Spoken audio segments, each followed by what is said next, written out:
আসসালামু আলাইকুম রহমতুল্লাহ বরকাতুহু। প্রিয় বন্ধুরা, আজকে তাপমাত্রাটা বেশি গরম না, কিন্তু তারপরেও একটু আবার ভাবসা ভাবসা গরম।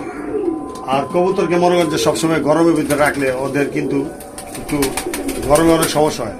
আমরা যেরকম ঘামিয়ে গেছি, ওদেরও কিন্তু গরমে কিন্তু একটা ঘাটতি আছে। ওই ঘাটতিটা পূরণ করতে হলে অগরে কিছু শাকসবজি খাওয়াই দেবো, তাহলে ওদের শরীরটা একটু ঠান্ডা থাকবো আর হজম শক্তিরও ঠিক মতো হইব। এই যে এই ঘাসটা কেটে আনছি এখন দেখেন ওদেরকে দিলে ওরা কি পরিমাণ ভাবে ভালোবাসা খায়।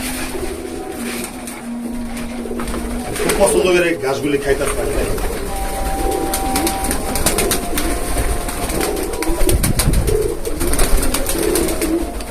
এইভাবে প্রতিনিয়ত আপনাদের বাসায় যাদের কবুতর আছে তারা অবশ্যই কিছু না কিছু শাকসবজি ওদেরকে দিবেন।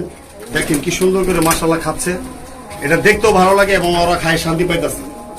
বন্ধুরা, খাবারটা দেখেন কিভাবে খাচ্ছে। ভালো থাকবেন, সুস্থ থাকবেন, খাবারটা দেখাও।